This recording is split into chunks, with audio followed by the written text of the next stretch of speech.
De agradecer a presença de todos. Em razão do adiantado da hora, eu vou fazer uma leitura de um breve currículo dos membros da mesa. Aqui no painel de hoje, o primeiro a falar vai ser o professor André Oliveira, que vai expor o problema, expor o que é o objeto da nossa mesa. Em seguida, o professor Alberto Xavier vai falar sobre o panorama internacional e a jurisprudência brasileira sobre o tema. E, por fim, o professor Sérgio André vai fazer uma indagação se há uma política brasileira na celebração de tratados. Então, começo passando a palavra para o André Oliveira, que é sócio do escritório Castro Barros. Ele é o responsável pelo departamento tributário, é ex-consultor tributário da Andersen e é diretor da BDF. André.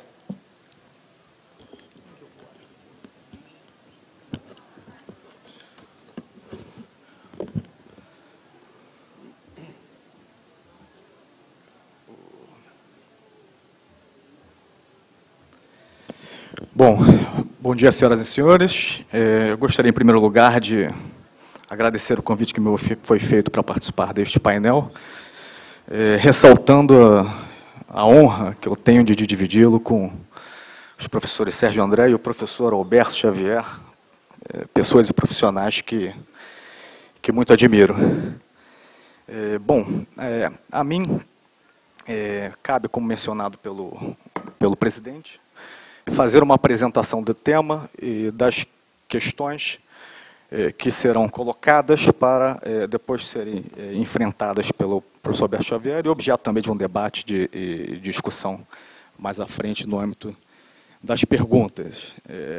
E nem poderia ser diferente porque eu não ousaria enfrentar o tema aqui diante da maior autoridade aqui no assunto, que é o professor Alberto Xavier. Então, minha atuação vai ser tal como aquela banda de rock que faz aquela apresentação para o show que vai seguir mais à frente. Poderia ser o Paralamas do Sucesso para apresentar os Rolling Stones aí que vem a seguir. Bom, o tema não proposto, nós vamos falar sobre a aplicação da cláusula do artigo 7º dos tratados.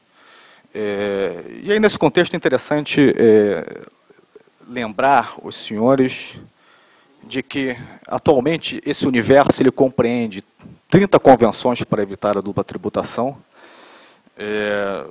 um número ainda tímido se comparado aos Estados Unidos, que tem mais de dobro, a Holanda, que tem mais de triplo, e por aí vai. E as convenções, elas seguem de forma próxima ao modelo da OCDE, e os protocolos das convenções...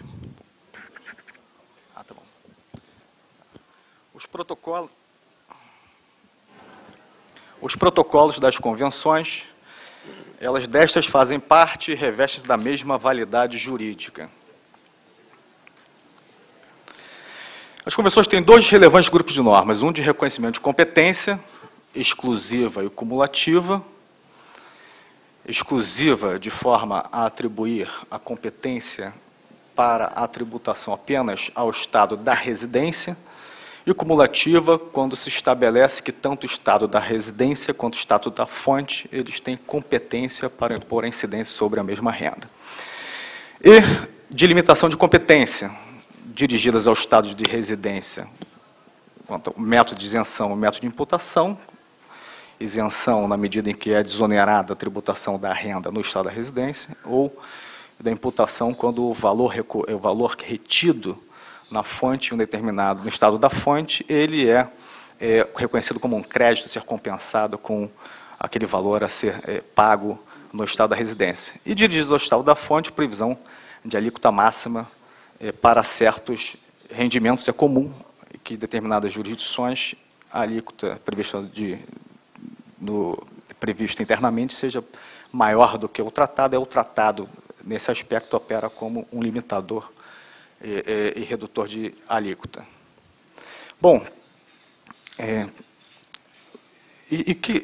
essa aplicação do artigo 7º nesse contexto, ela é a sujeição da remuneração por pagamento de serviços celebradas, pagamento de serviço a entidades residentes em países que tenham celebrado com o Brasil convenções para evitar a tributação, na minha percepção, é algo que, no passado, ganhava uma verdadeira importância e mantinha essa importância no âmbito da doutrina e no âmbito acadêmico. No entanto, penso eu que, a partir de um certo momento, e foi com o advento da decisão número 9, da 9ª região fiscal, que foi uma decisão que ela reconheceu, para o caso específico da Renault, que todos conhecem, que foi no contexto da implantação do projeto, da construção da fábrica da Renault no Paraná, ela reconheceu, nesse caso, a competência exclusiva do Estado da residência para tributar a renda decorrente em que se traduziu os pagamentos por serviços ao residente no exterior. Então, essa foi uma decisão que, na ocasião, ela ganhou maior repercussão, porque foi, inclusive, objeto de um artigo publicado na revista Dialética, naquela ocasião. E na minha percepção, a partir desse momento, ela passou a ganhar contornos mais práticos e passou a ser mais inserida num cotidiano de avaliação estratégica das empresas. Passaram a considerar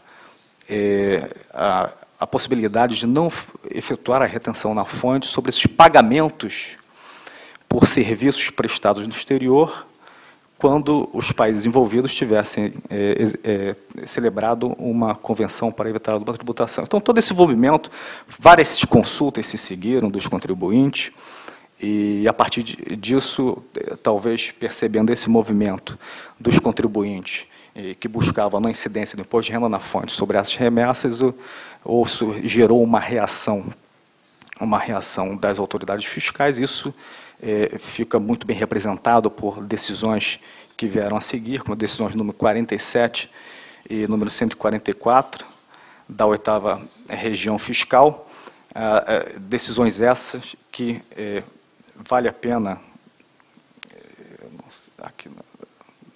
Desculpa, não vou conseguir abrir aqui a decisão, mas a decisão que... Essa decisão da número 47 é a decisão que ela, além de estabelecer que deveria incidir o imposto de renda na fonte, porque, na verdade, não deveria ser aplicado o artigo 7º, lucro das... Não, é a outra.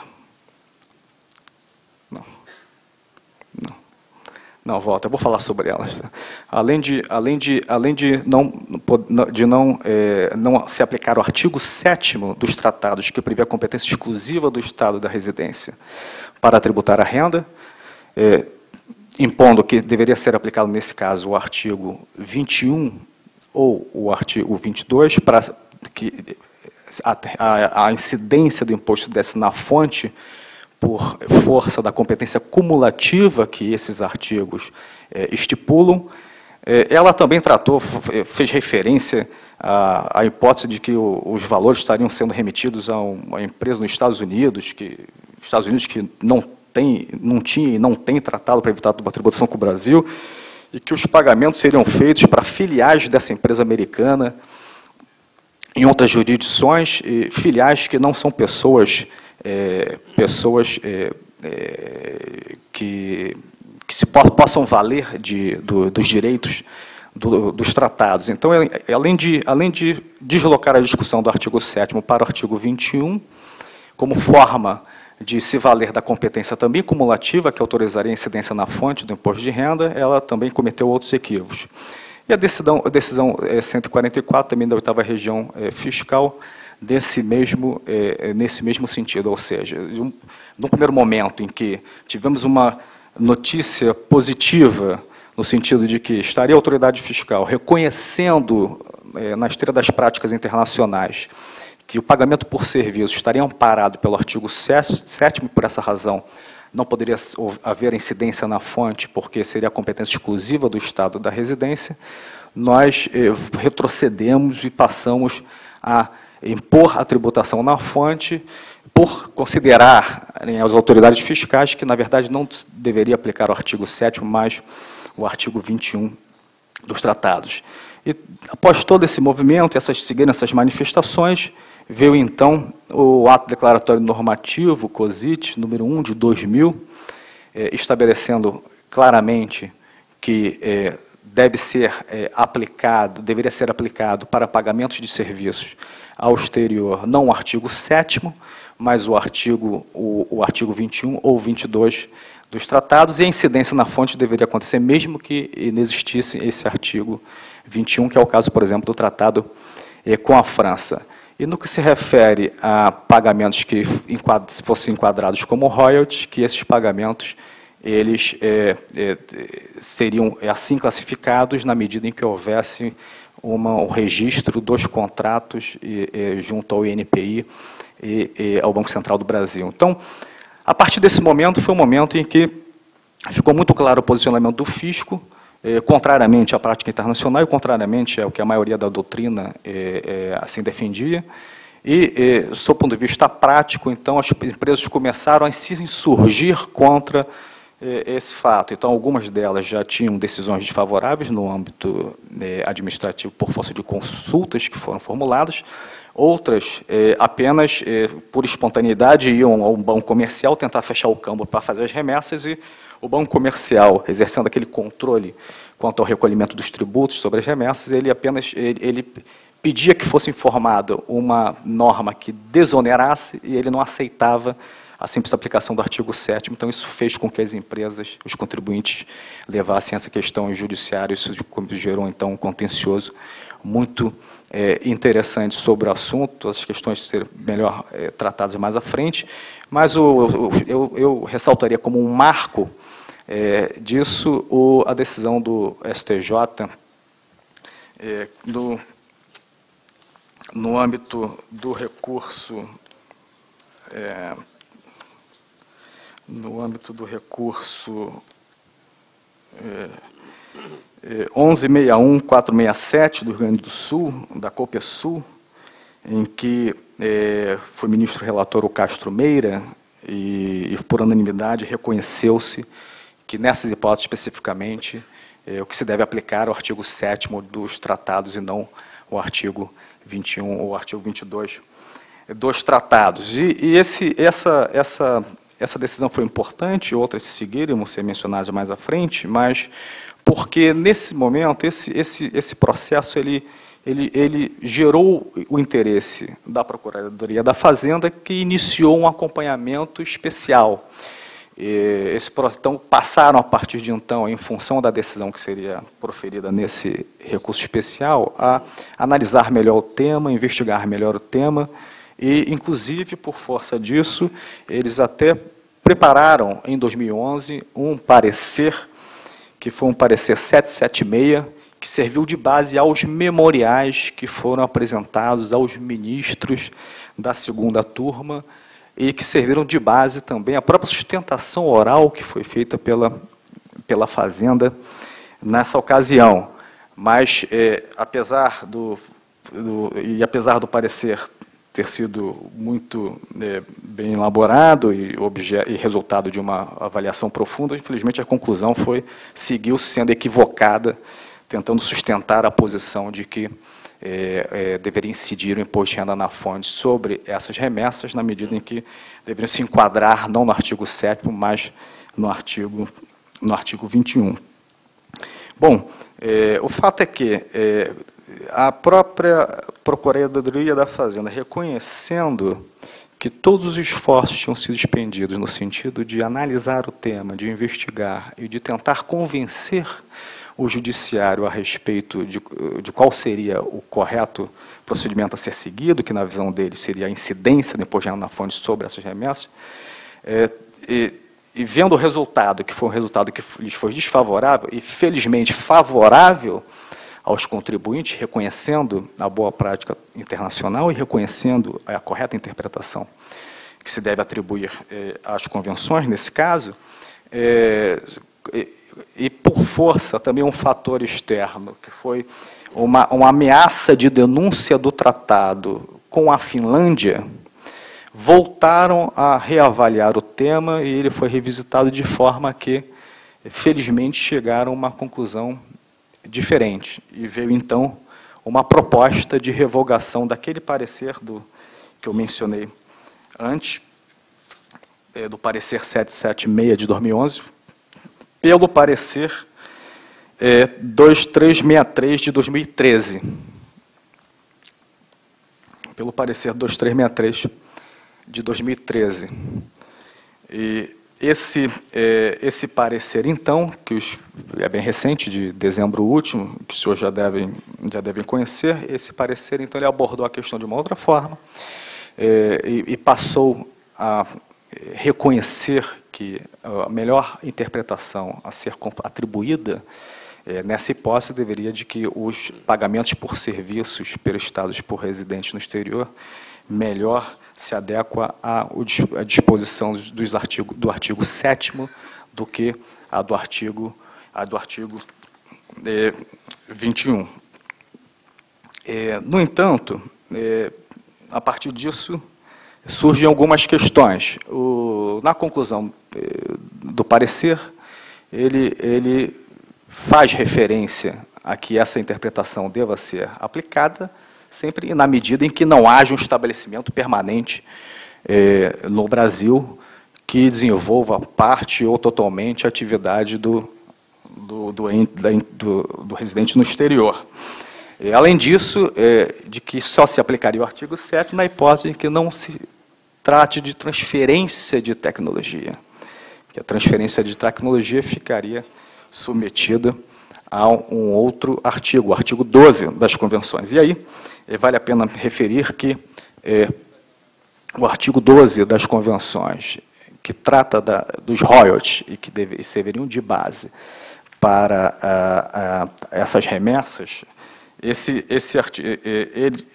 o artigo 2 tem uma definição de royalties, mas os protocolos de algumas convenções, e como falamos antes, os protocolos fazem parte integrante das convenções, eles dispõem muito sobre a inclusão dos serviços de assistência técnica e prestação de serviços técnicos no conceito de royalty para efeito do tratado. Então, tem uma lista ali mencionada, são das várias convenções em que existe um protocolo específico incluindo os serviços técnicos de assistência técnica no conceito de royalty para fins de aplicação do artigo 12. E só lembrando que o conceito de royalties das convenções brasileiras é um conceito que é diferente da convenção modelo e diferente da própria legislação brasileira. Então, após a avaliação do parecer, estamos em um ambiente que nós, sob o ponto de vista do regime convencional, nós temos uma possibilidade de aplicação do artigo 7º, uma possibilidade de aplicação do artigo 12, possibilidade de aplicação ainda do artigo 21 ou 22, dependendo das hipóteses. E aí, para resumir a controvérsia, base nesse fluxograma, nós teríamos o seguinte: temos serviços prestados por residentes, temos o regime tributário interno, que é o artigo 7º da 9779 de 99, que dispõe que incide imposto de renda na fonte a alíquota de 25% sobre as remessas. Sob o ponto de vista do regime tributário convencional, que naquelas situações em que existem entre os países em que se situam as partes, convenções celebradas para evitar a tributação, nós temos, por um lado, o artigo 7º, possibilidade de aplicação do artigo 7º, e aí, se nós tivermos um estabelecimento permanente, nós temos um regime de imputação de lucros. Se não tivermos estabelecimento permanente, não temos. Temos a hipótese de transferência de tecnologia e know-how, que essa se enquadraria no artigo 12, o regime tributário interno de 15%, pagamento dos royalties, e também o artigo 21, o regime tributário interno de serviços, seria 25%. E, por fim, apenas uns pontos de atenção. Não está funcionando. Apenas uns pontos de atenção que eu acho importante, em função de tudo que foi exposto e que podemos conversar melhor mais à frente. O problema de não se reconhecer a aplicação do artigo 7º, no passado, gerava um prejuízo muito grande para as empresas residentes no exterior, não só pelo fato de que eles teriam aqui no Brasil a incidência na fonte sobre os valores que eram remetidos ao exterior, mas também pelo fato de que lá no exterior, quando eles pediam a utilização, ao fisco de lá, a autorização para aproveitar o crédito decorrente do imposto de renda na fonte incidente no Brasil, eles não tinham essa autorização porque, de acordo com o fisco do estado da residência, como essa não era a interpretação correta a ser atribuída à hipótese, então essa incidência seria uma incidência devida e não poderia legitimar, então, a empresa residente no exterior a se valer desse crédito. A melhor solução seria a empresa no exterior vir ao fisco brasileiro e realmente discutir com o fisco brasileiro essa incidência. Então, o que acabava por gerar, nesse caso, a dupla tributação, que é o que se busca eliminar com as convenções. E baseado no que foi concluído pelo parecer, na minha opinião, se dará muita importância agora ao conceito de caracterização de estabelecimento permanente. O fisco, de um lado, ele passará a aceitar a aplicação do artigo 7º, nas hipóteses em que, obviamente, isso fique claro, mas, por outro lado, pode ser que ele busque uma maior atenção, que, na minha opinião, nunca foi dada no Brasil, à caracterização e ao próprio conceito de estabelecimento permanente, sempre ficando claro que não se resume a questão na caracterização do estabelecimento permanente, mas também na possibilidade de atribuição de lucros a esse estabelecimento permanente. Um outro ponto também é essa questão do enquadramento dos pagamentos como royalties. Nós temos um conceito, um conceito nas convenções para evitar a dupla tributação celebradas pelo Brasil, que é muito mais amplo do que o conceito da legislação interna e da própria convenção modelo. Então, isso provavelmente gerará muita discussão e já gera muita discussão. E um ponto de segregação dos pagamentos e atividades nos contratos, ou seja, na medida em que se tem que olhar se um serviço é um serviço puro, se há ou não caracterização de estabelecimento permanente e se o serviço pode ou não se enquadrar no conceito de royalties, é necessário que os contratos que prevejam os pagamentos eles segreguem muito bem essas atividades e o próprio preço. Porque é muito comum que, às vezes, o contrato segregue as atividades, mas o preço seja único. Então, nessa impossibilidade, o fisco brasileiro ele tem adotado a posição muito mais conveniente de simplesmente tributar tudo da maneira que lhe for mais conveniente. E, para terminar, apenas em relação ao parecer, é interessante que no corpo do parecer faça referência a que poderia o Brasil negociar nos seus próximos tratados uma competência cumulativa para o artigo 7º, ao contrário do que já acontece, que não há competência cumulativa para esse artigo nas convenções celebradas pelo Brasil. Faz a ressalva a planejamentos abusivos. Então, obviamente, a opinião no sentido favorável à aplicação do artigo 7º não afasta, obviamente, aqueles planejamentos abusivos, o trade shopping. E até propõe um esclarecimento do termo lucro, que pelas partes, então os estados, eles discutam no próprio tratado um esclarecimento do termo lucro. E, por fim, eu não mencionei o artigo 14, porque ele não foi objeto da conclusão do parecer, que fala de serviços profissionais independentes, mas ele, no início, na nota técnica que dá origem à elaboração do parecer, faz referência ao artigo 14, mas não acho que, do ponto de vista prático, tem interesse o fisco em perseguir a solução pelo artigo 14, porque faria mais sentido, já que o trabalho seria o mesmo, que ele tentasse caracterizar um estabelecimento permanente para fins do artigo 7º do que caracterizar uma instalação fixa para fins do artigo 14, penso eu. Bom, então essas são as minhas considerações, fazendo simplesmente a apresentação para o show que agora vai se seguir. Obrigado a todos.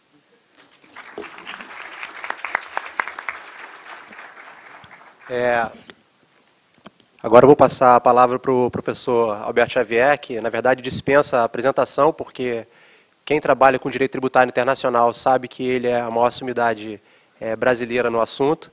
Então, o professor Alberto Xavier é sócio fundador de Xavier Duque Estrada Emery e Denard de Advogados, é professor da Faculdade de Direito de Lisboa, é autor de diversos livros sobre diversos assuntos na área de direito tributário e é diretor vice-presidente da BDF.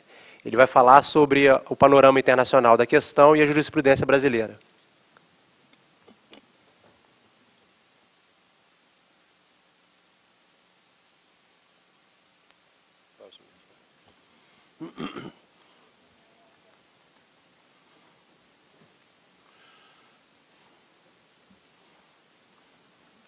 Bom, eu não podia iniciar esta exposição sem uma palavra muito especial de homenagem ao homenageado Condorcet Rezende, cuja inteligência, simpatia, elegância e conhecimento jurídico faz com que em espírito esteja aqui presente o nosso querido Gilberto de Ulloa Canto.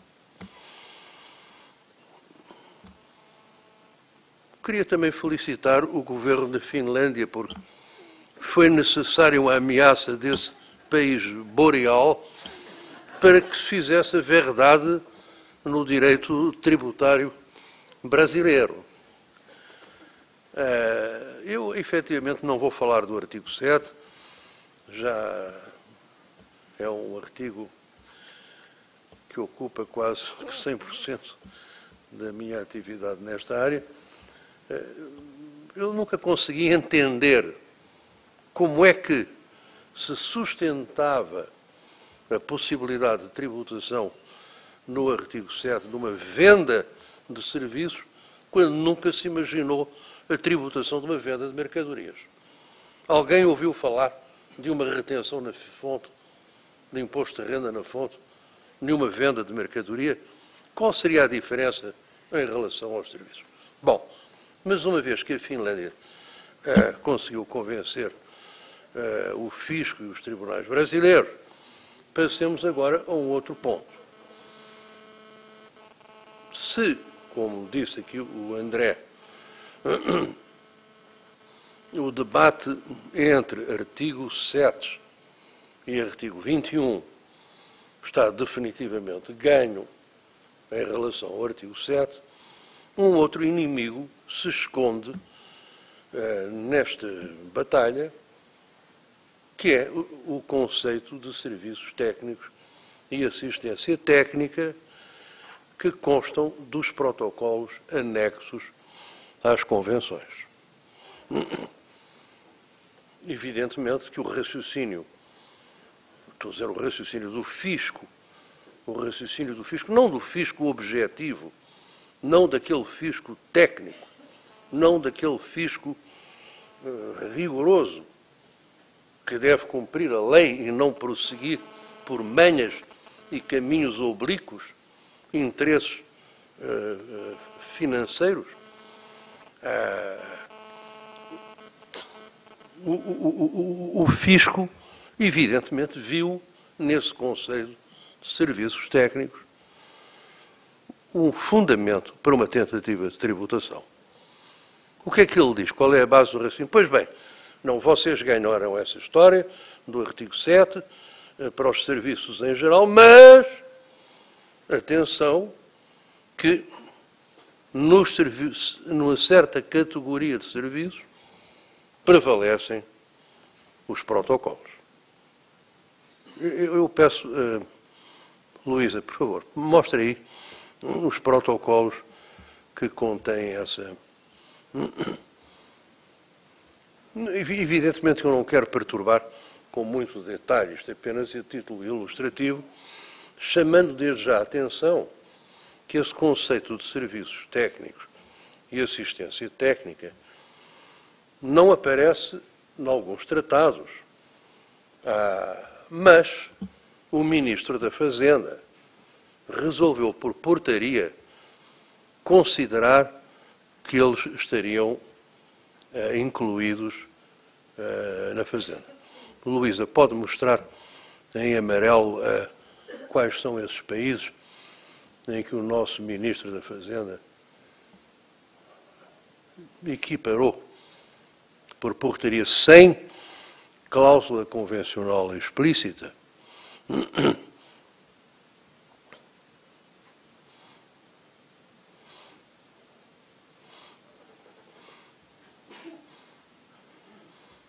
Ora bem, o que é, na verdade, esta expressão serviços técnicos?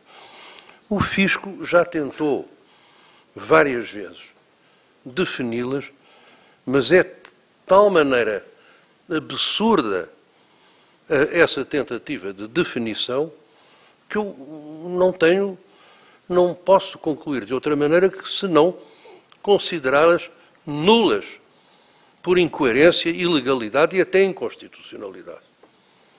Então, eu pedia à Luísa só se ela voltava um pouco atrás para o artigo 12. Uma vez que estes protocolos nada mais são que anexos com referência ao artigo 12.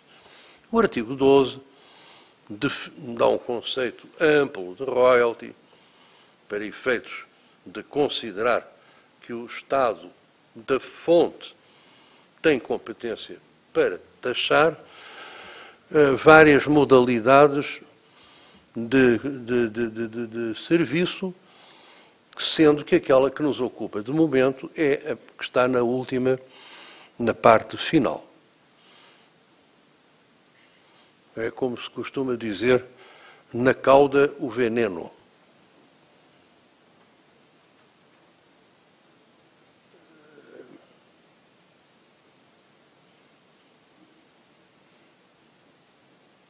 Bom, que se refere ao chamado contrato de know-how. É aquele pelo qual se concede o uso de informações respeitantes a uma experiência adquirida no setor industrial, comercial ou científico.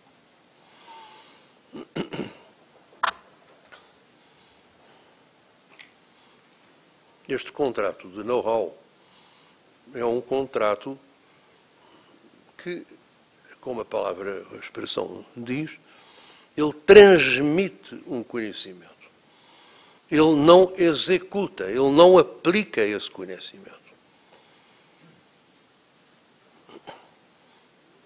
Por exemplo, se nós formos ver num contrato de know-how de instalação de uma fábrica de celulose baseada em eucalipto, nós temos alguém que, porventura, na Finlândia,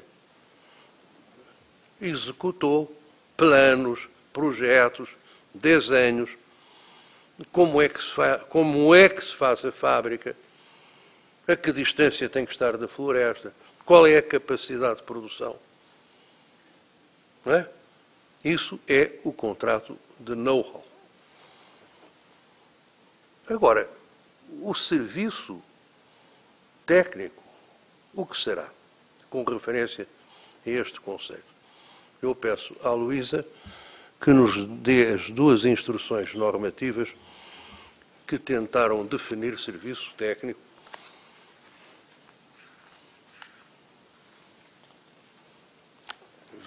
Serviços técnicos e de assistência técnica com referência a este artigo 12, naquela sua parte final, que é o serviço de know-how. Temos, em primeiro lugar, a Instrução Normativa 252. Vamos lá.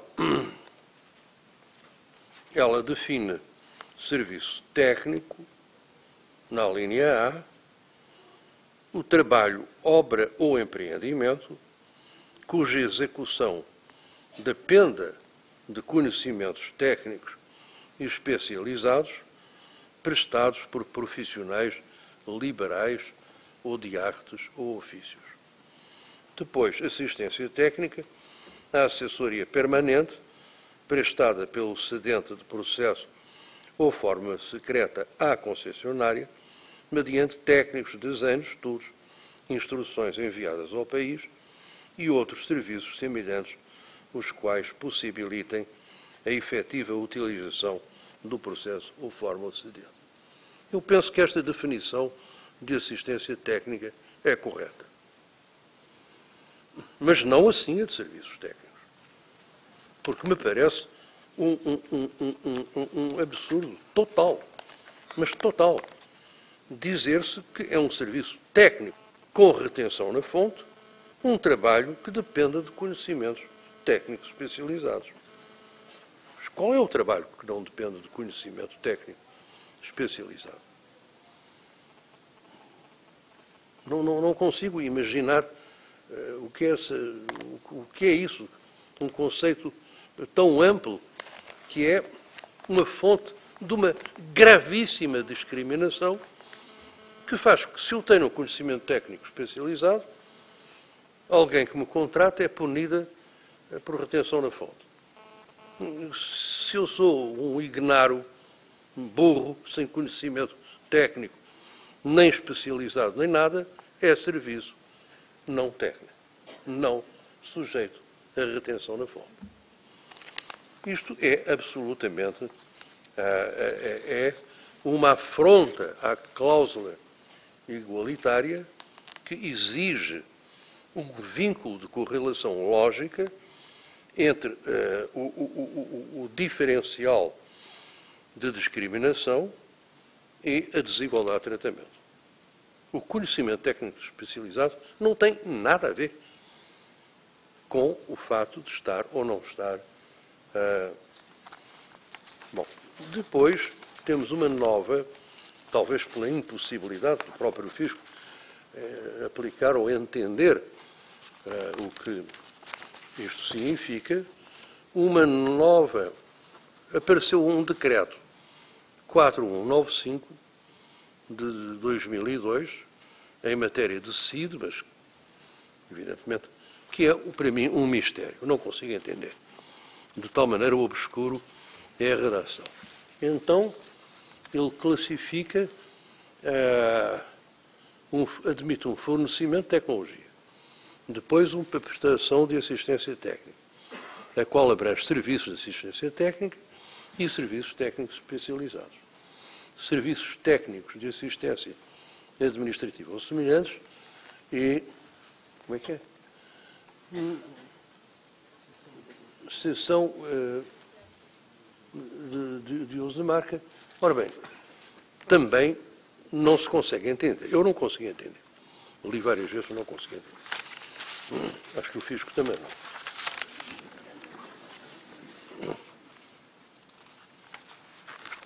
Veja bem, agora, finalmente, uma novidade, esta já posterior ao parecer, que é a recentíssima Instrução Normativa 1455, de 6 de março. Ainda é um bebê. Este agora é serviço técnico, é execução de serviço que dependa de conhecimentos técnicos especializados, volta a que já existia anteriormente, e acrescenta, ou que envolva assistência administrativa, ou prestação de consultoria, realizada por profissionais independentes, ou ainda decorrente de estruturas automatizadas com claro conteúdo tecnológico. Sabe o que é que isto quer dizer? Estruturas automatizadas com claro conteúdo. Bom, este artigo, quer dizer, para o fisco, o conceito de serviço técnico é um magneto, é alguma coisa, um ímã, que tem uma capacidade de atrair para ele tudo. Quer dizer, então ele está dizendo, muito bem, eu concordo que os serviços não têm retenção na fonte. Mas, atenção, tem serviços que têm retenção na fonte. Quais são os técnicos? O que é que são técnicos? Quase todos, não é? E assim se vai acrescentando. A Instrução Normativa 1447, em 1948, podem se inspirar na lista de serviços do ISS e ir ao fur et à mesure, colocando nesse cesto elástico, nesse recipiente de borracha, tudo. Até ao ponto em que o governo da Dinamarca ameaçar a denúncia de outro tratado. Muito bem, então vamos ser positivos. Eu considero isto inexistente. Estes conceitos, estou dizendo, teoricamente. Evidentemente, na prática, para os que forem advogados, sabem perfeitamente que esta é uma batalha difícil e que o fisco vai sempre aquela coisa do literalismo puro. Mas contra o literalismo eu brando outro literalismo. Vamos lá. Dona Luísa, vamos às definições dos protocolos. Me deem um exemplo do inclua, que eu não vejo daqui nada.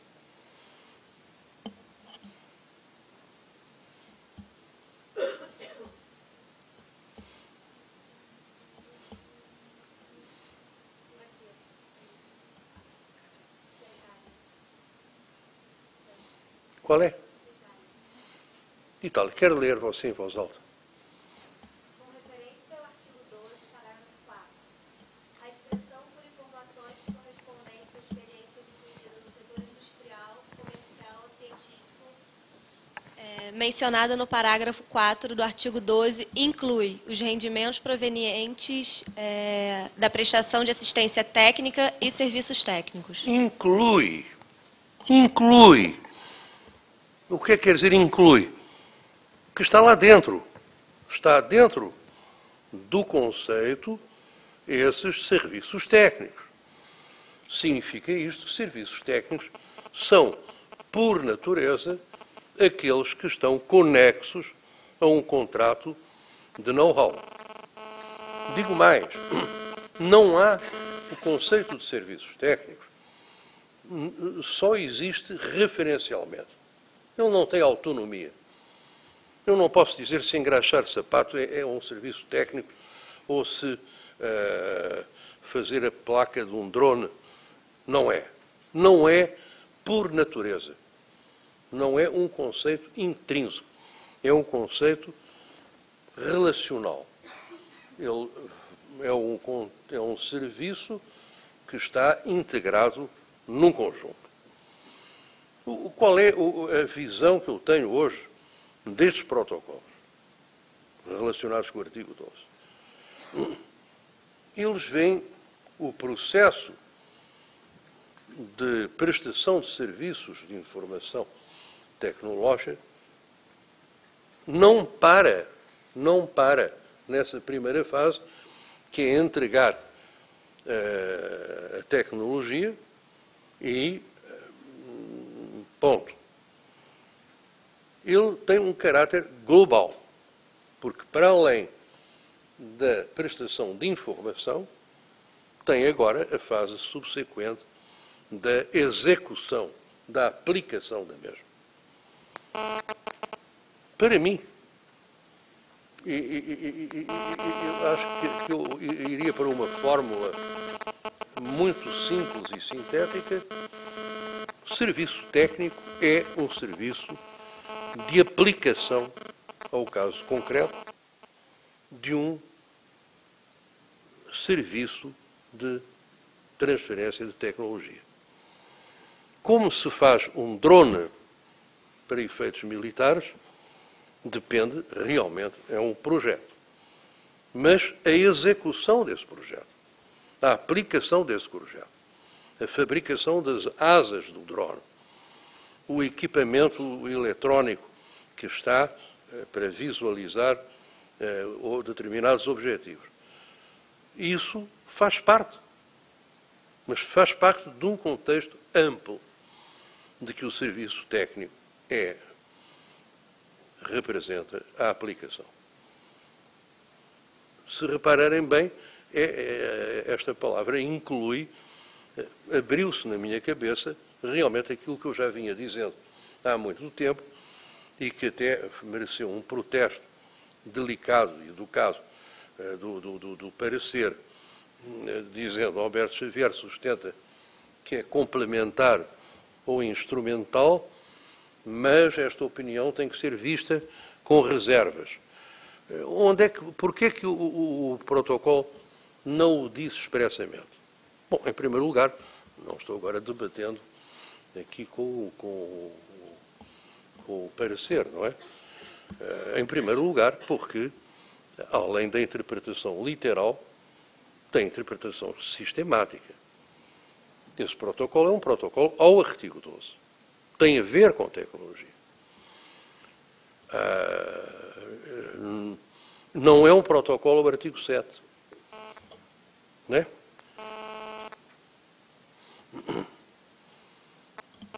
E, além disso,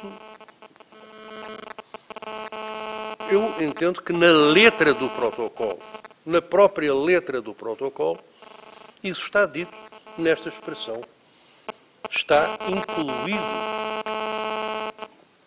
revelando que esse artigo 12 e o protocolo, os dois juntos, revelam uma visão global do contrato de transferência de tecnologia e do tratamento tributário idêntico, tanto da fase de concepção, a primeira fase, única prevista na Convenção, quanto da fase de aplicação.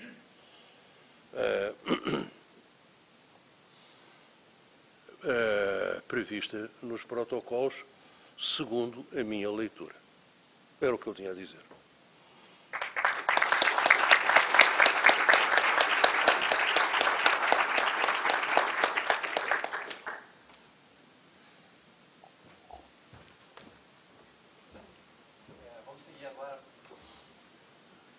Vamos seguir agora com o professor Sérgio André Rocha. O professor Sérgio André Rocha é diretor da BDF, é sócio titular de Andrade Advogados Associados, é mestre e doutor em Direito pela Universidade do Estado do Rio de Janeiro. Bom, bom dia a todos. Acho que antes de começar a apresentação, eu não posso deixar de cumprimentar os meus amigos à mesa, mas especialmente render aqui a minha homenagem ao professor Alberto Xavier, a Renata Emery, sócia do professor Alberto já de muitos anos aqui, é uma testemunha de algumas vezes de eu já ter dito isso a ela. O professor Alberto é o meu maior ídolo na academia, no direito tributário. Para mim, um acadêmico com características absolutamente extraordinárias, uma profundidade teórica absurda, conjugada com uma vivência prática que a gente não encontra todo dia. Então, antes de mais nada, minha saudação ao professor Alberto. Eu queria começar, após a saudação ao Alberto, pegando no que ele disse, e que eu achei extremamente esclarecedor, que desde que saiu o parecer da Procuradoria, a gente vive hoje um contexto, um cenário, né, em que a mídia faz consultoria tributária, né, o valor econômico, né, o que sai no valor econômico e tal. E logo que saiu o parecer, né, saíram diversas reportagens na mídia dizendo não, fisco brasileiro se amolda à interpretação internacional, fisco brasileiro adequa à interpretação brasileira, aos padrões internacionais. E desde o início, as primeiras coisas que eu comecei a escrever sobre o parecer não eram de uma concordância do Brasil com o exterior, era de uma mudança de argumentação da Procuradoria da Fazenda no caso. Então, e isso foi muito bem pontuado pelo professor Alberto, a posição da Fazenda no parecer foi uma mudança estratégica, né, de linha de argumentação, uma mudança estratégica extremamente inteligente, né, porque saiu da sinuca que era a defesa do ato declaratório normativo número 1, que o André comentou, e a defesa da aplicação do artigo de outros rendimentos, que é o 21 do modelo da OCDE e o 22 dos tratados brasileiros. Então, o fisco estava numa posição incômoda, né, de defender essa posição que vinha aí desde 2000, e agora passou a uma posição muito mais inteligente, e já conhecemos as críticas do professor Alberto há muitos anos sobre a aplicação dos protocolos, mas a gente tem que concordar que a nova estratégia, a nova linha de argumentação da Procuradoria da Fazenda, nesses casos, se apegando ao protocolo, é muito mais forte do que a linha que vinha sendo defendida. Se a gente pegar o caso Copesul, que o André comentou, né, no caso Copesul, a Procuradoria da Fazenda iniciou defendendo que o artigo 7º da 9779 tinha revogado o tratado, né, que é um argumento, né, que beira, né, a estupidez argumentativa, e depois dizendo que o conceito de lucro do tratado deveria ser definido a partir da legislação societária brasileira. Então, a gente percebe ali que a solução do caso Copesul no STJ foi em cima de uma argumentação frágil da Procuradoria da Fazenda. E agora, se efetivamente essa nova argumentação que foi externada no parecer, ela começar a ser levada ao Judiciário, tirando os 5 tratados que não têm a regra no protocolo, a Áustria, a Finlândia, a França, o Japão e a Suécia, para os outros 25 tratados, me parece que a gente não só vai ter mais trabalho argumentativo, como também o precedente da Copesul ajuda muito pouco, porque o precedente da Copesul não abordou a discussão dos protocolos. Então, esse é um parênteses inicial que eu gostaria de fazer.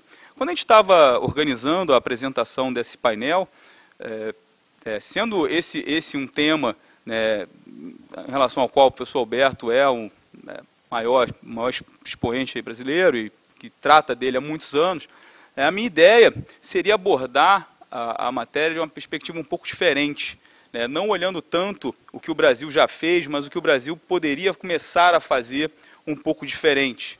E por isso que a proposta seria falar um pouco sobre política de celebração de tratados. E aí, eu acho que é interessante a gente começar com uma primeira pergunta, que parece óbvia, mas nem tanto, de que para que serve um tratado internacional? Para que eu celebro um tratado internacional? A nossa primeira e mais intuitiva resposta diante de uma pergunta como essa, não, para evitar a dupla tributação, para evitar a bitributação. Por mais que a OCDE não se refira a seu tratado como um tratado para evitar a dupla tributação há décadas, a OCDE fala de um tratado sobre a tributação da renda e do capital, deixando bem claro que a dupla tributação não é finalidade exclusiva que se quer evitar com o tratado. Então, intuitivamente, a gente fala, não, é para evitar a bitributação, mas, na verdade, um tratado internacional ele serve a diversas finalidades distintas, das quais a evitar a dupla tributação é apenas uma delas. Se a gente pegar no contexto atual, por exemplo, troca de informações talvez esteja muito mais em evidência do que a própria dupla tributação. Diversos autores vão dizer que, para evitar a dupla tributação em si, os tratados internacionais, talvez nas economias desenvolvidas, seja até desnecessário, já que os países normalmente têm medidas domésticas para evitar a dupla tributação que são razoavelmente satisfatórias. Então, o tratado, além de prevenir a dupla tributação, ele vai ter outras finalidades, como viabilizar a troca de informações, combater planejamentos tributários abusivos ou agressivos, que é outro tema extremamente em voga hoje, principalmente na Europa, no campo da OCDE, a proteção contra a não discriminação, e um aspecto extremamente relevante dos tratados internacionais, que é o fomento ao investimento externo. Essa é uma área de pesquisa que quem se dedica à tributação internacional sabe que ainda não encontrou demonstrações empíricas satisfatórias, mas há muitos anos se tenta fazer a correlação entre a existência de um tratado internacional e o nível de investimento direto externo num determinado país. A pergunta é, eu tendo um tratado internacional, isso tem um impacto direto no recebimento de investimento estrangeiro? E essa é uma pergunta que ainda não encontrou uma resposta satisfatória, é extremamente difícil demonstrar qualquer relação direta entre a existência de um tratado e investimento externo. Só a gente vê o caso brasileiro, desde 2005 a gente não tem tratado mais com a Alemanha, e o investimento externo alemão no Brasil seguiu aumentando de 2005 até hoje. Então, mas de uma maneira geral, faz-se essa vinculação entre tratados internacionais e investimento externo. Ou seja, em princípio, o ambiente para investimento estrangeiro num país vai ser mais amigável existindo um tratado internacional. E uma última característica que para mim é também fundamental, de extrema importância, que a gente esquece às vezes, que o tratado ele é um instrumento de divisão de bolo tributário. Então, dois países, quando eles celebram um tratado, eles estão estabelecendo ali quais são os critérios e qual fatia do bolo vai ficar para cada um deles. Essa primeira pergunta, ela está vinculada a uma outra, mas por que essas são as finalidades de um tratado? Mas o que motiva um país a querer celebrar um tratado? Então, você pensar nessa realidade brasileira, o André comentou, nós temos 30 tratados, uma rede de tratados ainda modesta, comparativamente a países europeus, etc. Mas a pergunta, por que um país celebra tratado? Por que o Brasil, e aí talvez seja uma pergunta até mais complexa, por que o Brasil começou a celebrar seus tratados internacionais na década de 60? Assinou o primeiro tratado com a Suécia, depois com o Japão. O tratado com o Japão acabou sendo aprovado primeiro, virou o primeiro tratado brasileiro. Aí se a gente pensar o seguinte, acho que a gente, já comentei aqui, né, o Brasil ele se tornou um país que passou a tributar a renda em bases mundiais em 95 com a 9249. Até a 9249, o Brasil era um país de tributação corporativa territorial. Se a gente trouxer esse fato para essa pergunta, a questão é por que um país de tributação, de sistema tributário territorial, celebra convenções tributárias? Porque se eu tributo em bases territoriais, eu só tributo os eventos que acontecem no meu país, quando eu celebro um tratado, isso é basicamente uma via de mão única. Eu estou celebrando um tratado para limitar a minha tributação de fonte. Mas como eu não tributo os eventos que acontecem fora do meu território, o outro país que celebrou o tratado comigo não vai ter que limitar a sua tributação de fonte, porque eu não tributo, aquela limitação não vai gerar nenhum efeito para mim, porque eu não tributo aqueles eventos no Brasil. E o que é extremamente interessante, quando a gente volta no tempo e lê alguns trabalhos do senador Francisco Dornelles daquela época, a gente percebe muito claramente que quando o Brasil começou a celebrar tratados internacionais, ele começou a celebrar tratados internacionais porque ele tinha uma finalidade que era fomentar o investimento estrangeiro.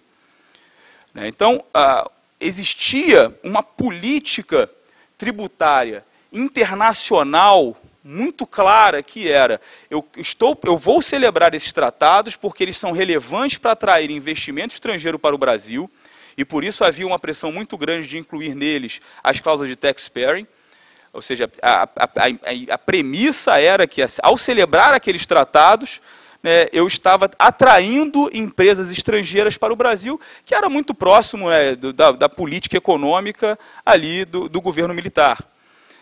Então, o que é interessante, quando a gente olha para esse passado da tributação internacional brasileira, é a gente perceber que, naquela época, quando o Brasil começou a celebrar tratados internacionais, existia uma política internacional tributária. Existia um objetivo que se pretendia alcançar e a celebração de tratados estava inserida nesse contexto, de um objetivo que se queria alcançar para o país, para a economia do país. Então, o que a gente tem que comparar, se a gente parte desse momento histórico para hoje, será que existe hoje uma política tributária internacional para o país? A gente está aí com outro painel discutindo a questão de tributação de lucro no exterior. Durante todo o debate de tributação de lucro no exterior que a gente vem tendo nos últimos meses, em nenhum momento o governo trouxe um argumento de política internacional. O governo poderia ter dito, olha, não, essa legislação que eu estou propondo, ela é perfeita para mim porque eu não quero internacionalizar as empresas brasileiras, eu quero que elas investam no Brasil. Então, não tenho nenhuma finalidade, eu não tenho nenhum propósito de incentivar as empresas brasileiras a ir para o exterior. Você pode concordar ou discordar desse argumento, mas esse é um argumento de política internacional. Em nenhum momento o governo disse isso. O governo disse que não podia abrir mão da arrecadação. Então, é interessante a gente observar que a tributação internacional brasileira hoje, o modelo de tributação internacional brasileira hoje, ela não está sendo guiada pela construção de uma política de como que o Brasil quer se inserir na tributação internacional, mas sim por um interesse arrecadatório de curto prazo. Tá? Quando a gente traz essa discussão para o debate do artigo 7º, acho que a coisa fica ainda mais interessante, porque, bom, muitos de vocês já devem ter se dedicado à tributação internacional, e a gente tem o que seria aí o ponto de interrogação eterno da tributação internacional, que é esse conflito entre tributação na fonte e tributação na residência. Desde que começou a se discutir a modelização dos tratados na década de 20 do século passado, você tinha uma grande discussão que era, mas onde que é justa a tributação? Eu vou defender um critério de fonte, e o país de fonte vai tributar o rendimento, ou eu vou alocar aquela competência tributária ao país de residência? E essa é uma briga que perdura aí até hoje. Em termos históricos, o modelo de tratado que mais refletiu o desejo dos países em desenvolvimento de tributar na fonte foi o modelo da Convenção do México em 1943. Os países desenvolvidos em guerra se reuniram, países em desenvolvimento, Venezuela, Argentina, Colômbia, Bolívia. Eram 7 países, esses mais Canadá e Estados Unidos, e aprovaram um modelo de tratado, que esse sim era o modelo que agradaria, muito provavelmente, as autoridades fiscais brasileiras. A cláusula de tributação de lucros, que era o artigo 4º daquele tratado, era muito mais próxima da tributação na fonte, como o Brasil vem pretendendo fazer, do que depois o que acabou acontecendo na OCDE. Nesse cabo de guerra entre fonte e residência, que perdura até hoje, o Brasil ele sempre teve uma postura muito clara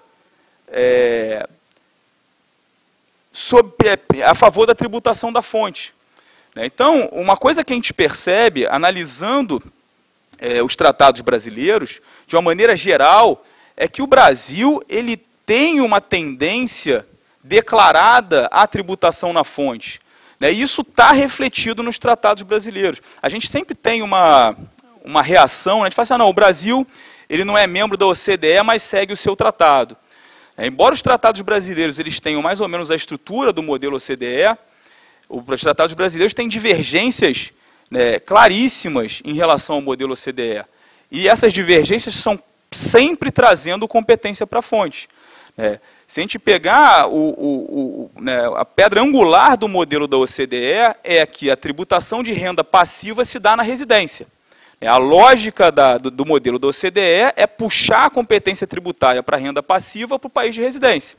Então, pelo modelo da OCDE, os royalties são tributados exclusivamente no país de residência. Juros podem ser tributados na fonte, mas com uma alíquota limitada baixíssima. Dividendos podem ser tributados na fonte, mas também com uma alíquota mais baixa.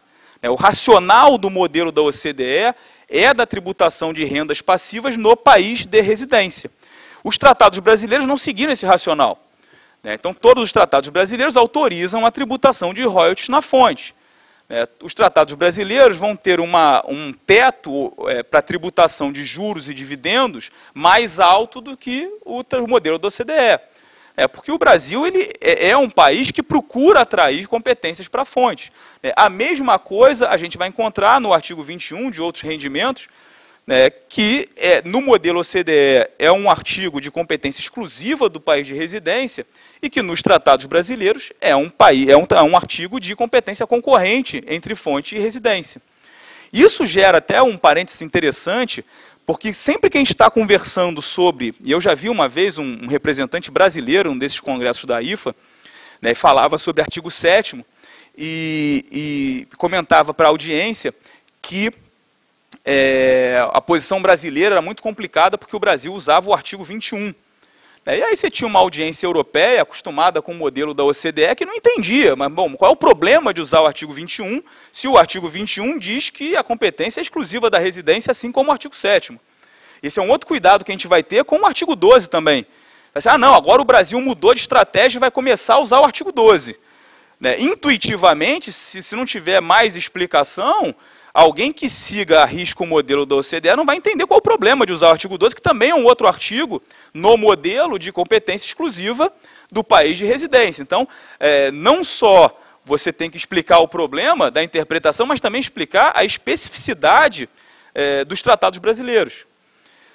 Agora, o que é importante a gente ver é que se o Brasil sempre teve essa queda pela tributação na fonte, o Brasil nunca, jamais se manifestou expressamente sobre os serviços nesse sentido. Uma coisa que eu tenho defendido há algum tempo, e vai em linha com o que a gente falou ainda há pouco, não existe nenhum princípio internacional que obrigue o Brasil a renunciar à tributação de serviço na fonte. Nenhum. O Brasil tem absoluto direito de tributar na fonte qualquer serviço que seja. O problema do Brasil não é pretender tributar serviços na fonte. O problema do Brasil é assinar tratados com o artigo 7º, igual ao artigo 7º do modelo da OCDE, e depois ficar buscando interpretações e alternativas para afastar a aplicação do tratado e tributar os tais serviços na fonte. Se o Brasil quer, em termos de política tributária internacional, trazer para os seus tratados uma regra que permita ao país tributar serviço na fonte, ótimo. Recupera o artigo 4º da Convenção do México, dá uma atualizada nele, uma nova roupagem, e o próximo país que chegar para assinar um tratado diz, olha, o artigo 7º para mim tem essa redação aqui. Porque uma coisa que eu tenho defendido é muito interessante, né, quando a gente estuda tributação internacional a partir dos autores estrangeiros, eles tentam vender para a gente certos princípios e certas verdades que não são verdades absolutas.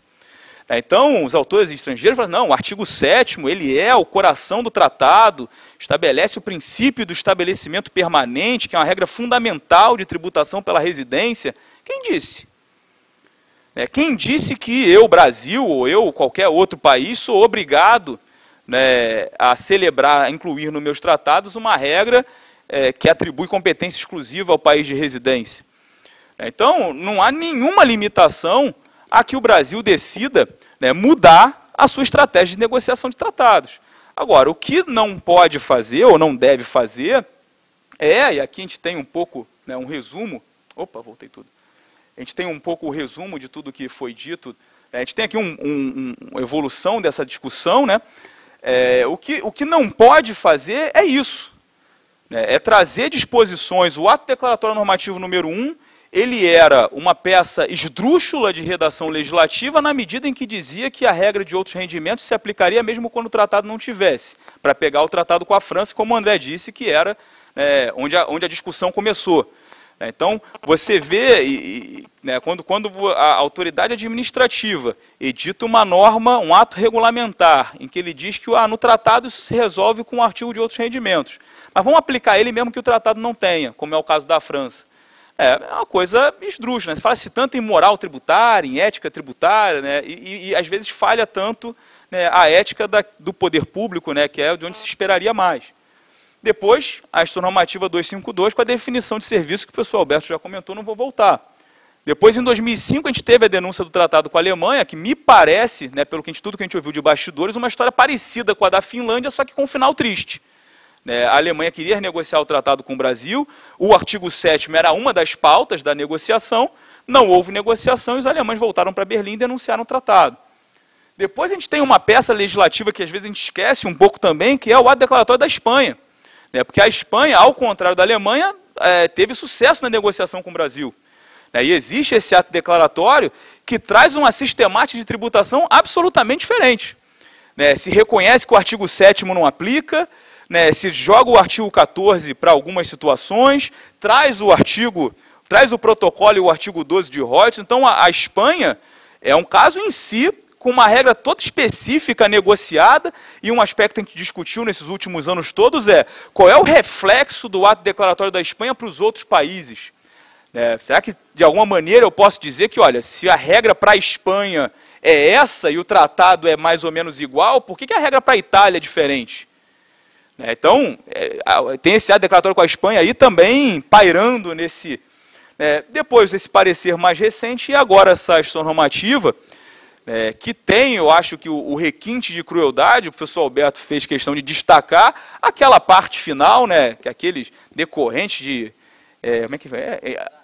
estruturas automatizadas de caráter nitidamente tecnológico, que isso aí...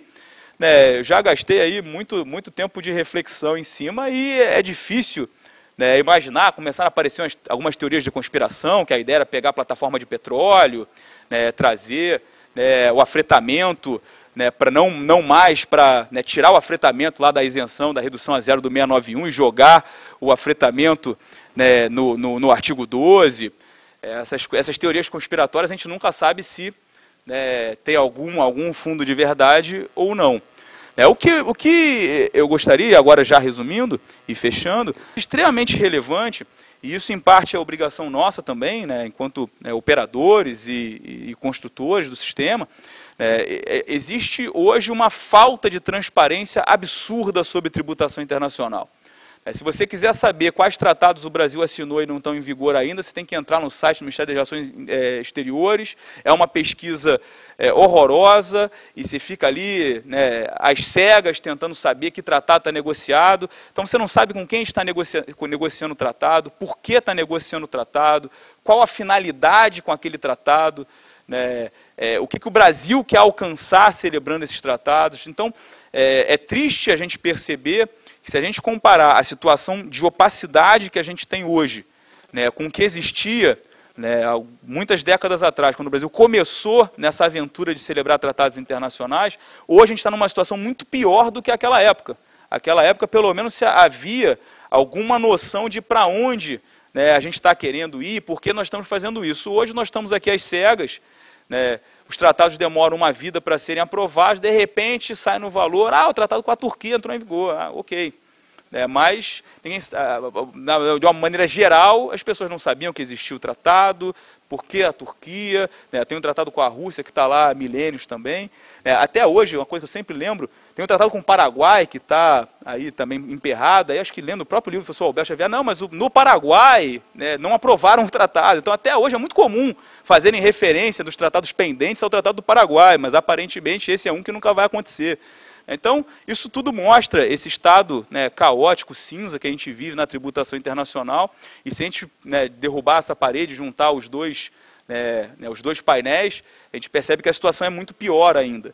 Então, cabe a nós aí, nesse momento, começar a tentar uma virada de jogo para que a gente consiga ter, né, um cenário mais interessante para o futuro. Muito obrigado a todos, bom dia.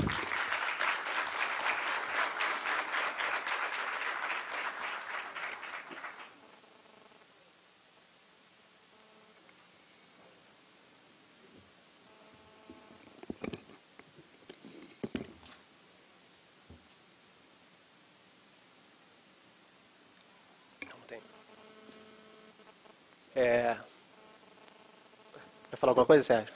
Não, só te apresentar o nosso presidente, né, porque o sujeito fica aqui, de repente vai para lá. Bom, o Breno Ladeira Quima, que presidente dessa mesa, vai fazer agora debates e comentários. O Breno é sócio do escritório Vieira Rezende e diretor do GDT. Obrigado. Boa tarde a todos. O que eu vou falar vai muito em linha do que os três palestrantes anteriores falaram, e eu gostaria de focar na leitura no tema do parecer da Procuradoria da Fazenda Nacional, o parecer mais recente. Eu não sei se todos já tiveram a oportunidade de ler, mas a leitura do parecer gera uma enorme perplexidade. A ementa do parecer deveria ser a seguinte: o Brasil não cumpre o que promete. Eu vou citar alguns trechos do parecer e dizendo o que eu concluí desses trechos. O primeiro trecho diz o seguinte: economicamente, a situação do Brasil foi alterada desde as décadas de 70 e 80, quando praticamente todos esses tratados bilaterais foram tecidos, de maneira que não se justifica mais um protecionismo financeiro quanto aos capitais que são remetidos ao exterior, tendo em conta que o volume de capital que nos chega do estrangeiro hoje supera em muito os capitais exportados. Então, o que primeiramente o parecer diz?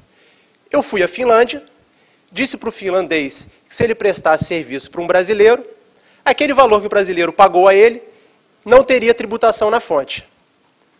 Todavia, eu vi que aquele valor de imposto que eu poderia cobrar sobre aquele valor era muito, e eu disse para ele o seguinte: olha, o tratado dizia que o lucro remetido eu não poderia tributar, mas isso que você está recebendo não é lucro, você está recebendo é receita do Brasil. Então, por essa razão, eu vou te tributar na fonte. E por qual razão? Por uma razão financeira. Porque naquele momento o Brasil mais remetia capitais do que recebia. Não existia empresa brasileira prestando serviço para a empresa no exterior. A segunda passagem, ela dá a entender o seguinte: eu sempre soube que o correto é que o lucro, quando eu quis dizer lucro para o finlandês, obviamente só podia ser a receita remetida para a Finlândia. Ele diz o seguinte: contudo, e aí ele já mudando o entendimento que ele sempre teve, Contudo, atribuir definição estrita ao lucro do artigo 7º das mencionadas convenções, para então entender que a verba em questão não deve ser considerada como lucro, mas como mera receita, eis que não se ajusta ao conceito pátrio de lucro, e, em última instância, ao lucro real, estando, portanto, sujeito à tributação na fonte, parece-nos ir de encontro ao verdadeiro sentido do dispositivo, que é evitar a dupla tributação de tais montantes.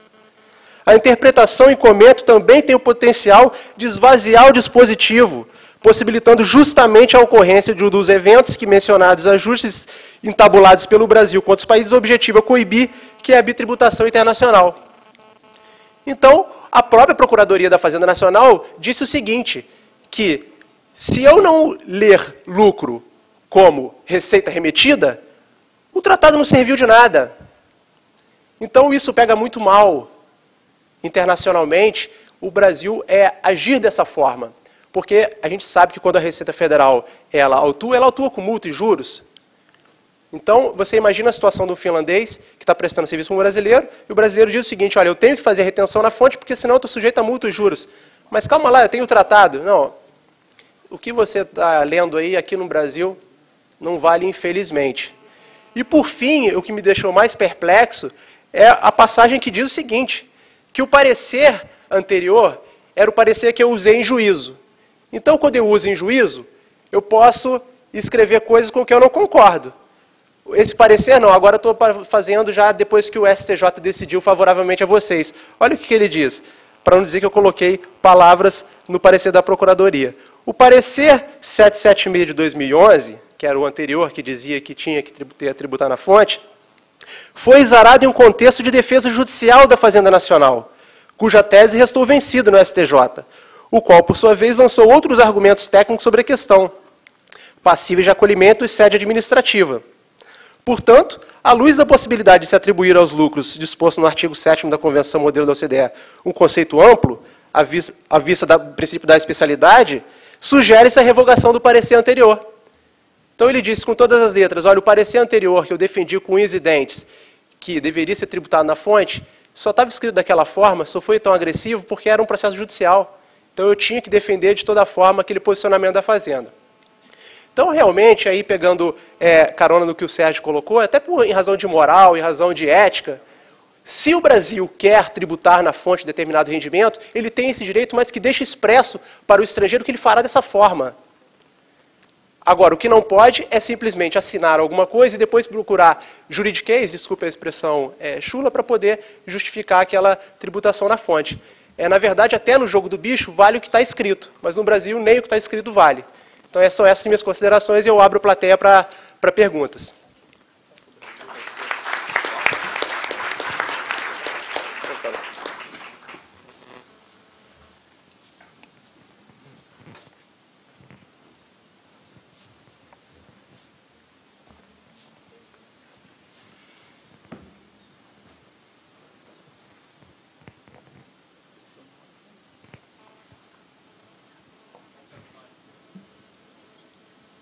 Bom dia.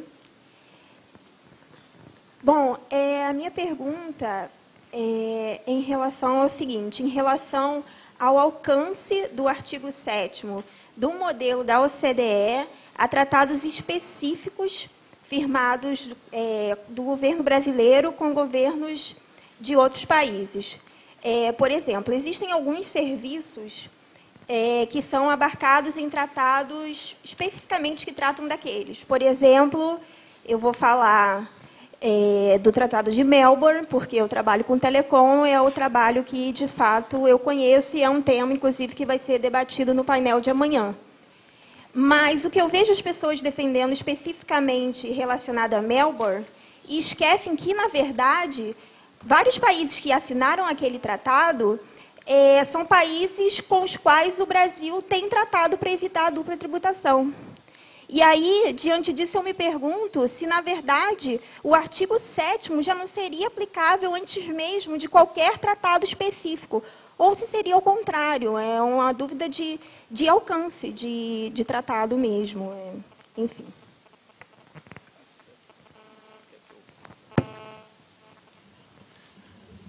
Vamos voluntariar essa, então, já que... Bom, Eu acho que, sem nenhuma dúvida, da perspectiva exclusivamente tributária, então, se você estiver analisando a tributação da operação, né, o artigo 7º, em princípio, ele prevalece sobre, né, outros tratados. O artigo 7º, a tua pergunta traz uma discussão interessante, que é a seguinte: o artigo 7º, ele, em princípio, ele já é ele é como se fosse a regra de outros mais específica, de alguma maneira, se a gente puder dizer assim, né? Porque você vai ter ali dos artigos 6º a 20, né, uma série de regras de rendimentos específicos, né? E vem o artigo 7º tratando dos rendimentos empresariais bom, se você pegar todos os artigos, todos os rendimentos do 6º ao 20, o artigo 7º seria a regra de exceção, né, para aquilo que não tem um tratamento mais específico no tratado. E depois ainda você tem o 21, que seria uma espécie de outro do outros, né, por isso que é pouquíssimo usado. A gente tem essa correlação muito clara entre 7º e serviços, mas o artigo 7º ele pode ser utilizado para diversas outras atividades. Uma atividade empresarial que cai no artigo 7º, normalmente, e que aqui no Brasil acaba não tendo tanta discussão, é a locação. Se você pegar, o tratado ele não tem uma regra sobre aluguel, né? Então, nenhum dispositivo do tratado fala de como você tributa aluguel. Eventualmente, você vai ter regras sobre exploração de bens, né, no artigo 6º, por exemplo, e eventualmente você vai pegar alguma coisa.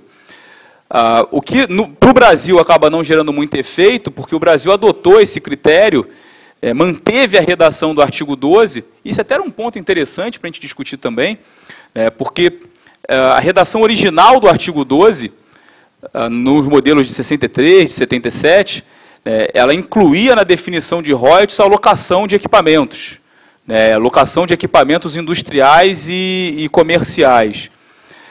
Em 92, essa redação saiu do modelo da OCDE, mas os tratados brasileiros, de uma maneira geral, mantêm essa redação no artigo 12, tanto que algumas estruturas, até aqui no Rio de Janeiro, especialmente na indústria do petróleo, acabam se valendo, né, do enquadramento do aluguel de equipamentos e tudo mais no artigo 12 de royalties.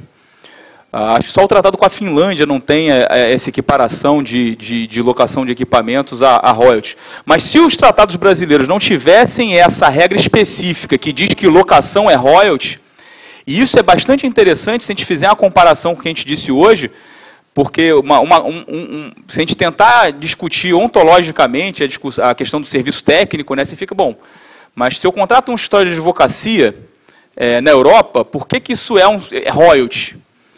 Existe alguma razoabilidade de eu equiparar um serviço tipicamente não relacionado à transferência de tecnologia com royalties? Em princípio, não. Mas o contraponto disso é que o tratado ele faz esses reenquadramentos arbitrários, né? E o melhor exemplo é o da locação. Também, se eu estou locando um equipamento, se é um aluguel puro e simples, né, será que isso é royalties? Também é uma requalificação arbitrária que as convenções brasileiras fazem. Mas, voltando ao teu ponto, o artigo 7º, por mais que a gente... É estranho a gente pensar no artigo 7º como um artigo de serviço, né, porque a lógica do artigo 7º, ela não é pensada só no serviço.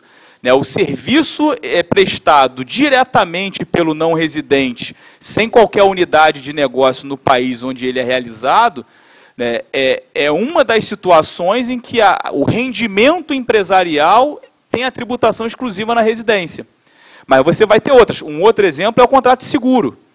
O contrato de seguro também não tem uma regra específica no tratado e, de uma maneira geral, acabaria escorregando para o artigo 7º. Acaba que os tratados brasileiros têm outra especificidade, que são regras muito específicas de estabelecimento permanente e seguro no artigo 5º. Mas se você não tiver diante da aplicação de uma dessas regras do artigo 5º, você também vai cair no artigo 7º. Por isso que eu costumo dizer que o artigo 7º é o outros que vem antes do outros. De alguma maneira, qualquer rendimento empresarial, que seja auferido por um não residente sem a interveniência de um estabelecimento permanente, ela é deslocada para o artigo 7º. E por isso que eu comentei que, na visão do OCDE, acaba sendo que uma regra, importantíssima para o tratado, que traz um princípio geral de que a tributação é no país de residência. Eu ouvia uma frase no livro do Fogel, em que ele diz que o artigo 7º abrange a parte mais relevante da economia mundial. O resto é fragmentos de menor relevo. O artigo 7 abrange todo o comércio internacional de mercadorias, os serviços e a banca, os seguros, etc. É realmente, do ponto de vista estatístico, mais de metade da economia dos países envolvidos cai no artigo 7. O resto é... E interessante ainda na pergunta que quando você tem tratados com potencial de sobreposição, normalmente o tratado mais recente vai ter alguma regra de solução de antinomia. É uma coisa que a gente está verificando agora com a Convenção Multilateral de Troca de Informações. Então, você tem a Convenção Multilateral, foi celebrada em 2011, mas você vai encontrar nelas, porque você vai com a Convenção Multilateral, assinada pelo Brasil em 2011, a Convenção Multilateral ela vai conviver com todos os tratados bilaterais que o Brasil assinou. E para evitar qualquer sobreposição, você já tem regras na própria Convenção Multilateral de como vai se dar esse relacionamento entre tratados. Tá? Então, normalmente, quando você tem tratados que cuidam da mesma matéria, a tendência é que no mais recente deles você tem alguma regra de como vai se dar essa sobreposição sobre determinados fatos. Tá? Então, se algum dia isso acontecer, é de se esperar que você tenha alguma regra para solucionar essa antinomia e identificar qual tratado você efetivamente vai aplicar no caso concreto. Muito bem. Obrigada. Você teve na largada, aquele... Eu diria que existe uma fraude na pergunta, porque você começou dizendo que eu tenho uma pergunta simples. Aí você faz uma pergunta sobre tributação de software e outra de cost sharing. Aí, ou seja, talvez os dois temas sejam mais complexos do que tudo que a gente discutiu aqui. Começando pelo cost sharing, que é um tema sem fim, eu diria que, recentemente, a gente teve duas evoluções extremamente positivas em relação ao cost sharing. Primeiro, a gente teve, no final de 2012, acho que novembro de 2012, a solução COSIT número 8, e depois, agora, coisa de agosto de 2013, a gente teve a solução COSIT 23. A solução número 8 tratava do cost sharing internacional e a solução 23 do cost sharing doméstico. No cost sharing internacional, pela primeira vez, a gente veio a Receita Federal dizer que, dados determinados requisitos, a despesa seria dedutível no Brasil. Dados determinados requisitos, você não teria que aplicar regras de preço-transferência. E onde a solução número 8 foi mais pobre, foi exatamente no tratamento da remessa, do imposto de renda na fonte na remessa. Basicamente, a única coisa que a solução mencionou foi que, se você tiver uma subcontratação no exterior, você vai ter a tributação na fonte no Brasil. Então, se eu tenho uma matriz nos Estados Unidos que contrata uma outra empresa nos Estados Unidos e me repassa esse custo da subcontratação, você teria a tributação na fonte no reembolso. Mas não falou nada no cost sharing típico, se eu estivesse cobrando despesas incorridas pela própria matriz lá fora. A solução 23 do ano passado, ela foi um avanço, eu acho, tremendo na discussão do cost sharing, mas ela trata do cost sharing doméstico. Então, ela trata de rateio entre empresas brasileiras. E a grande vantagem da solução 23 é que foi a primeira vez que a Receita Federal disse que o reembolso de despesa não era receita. Então, na solução 23, a Receita disse, olha, os reembolsos pagos pelas empresas que fazem parte do compartilhamento para a matriz que centralizou aquele custo não sofrem tributação, não sofrem PIS e COFINS e tudo mais. Mais uma vez, os requisitos listados na solução 23 são muito próximos dos requisitos listados na solução número 8. Não sei, até porque eles não fizeram exatamente igual, mas são muito próximos, é o mesmo racional. O que eu tenho dito é que, desde a solução 23, tem um argumento excelente para você questionar o IR-fonte no cost sharing internacional. Porque, se a Receita Federal disse que o reembolso doméstico não é receita, né, se é uma questão de natureza daquele pagamento, se aquilo não é receita, também não deveria ter. Se não é receita para o brasileiro, para o residente, não é receita para o não residente. Né, e, portanto, não deveria sofrer tributação nenhuma. Mas esse é um ponto onde as decisões da COSIT não avançou. Né, então, eu acredito que há um argumento muito forte para você tentar evitar o IR-fonte, mas não chegou lá.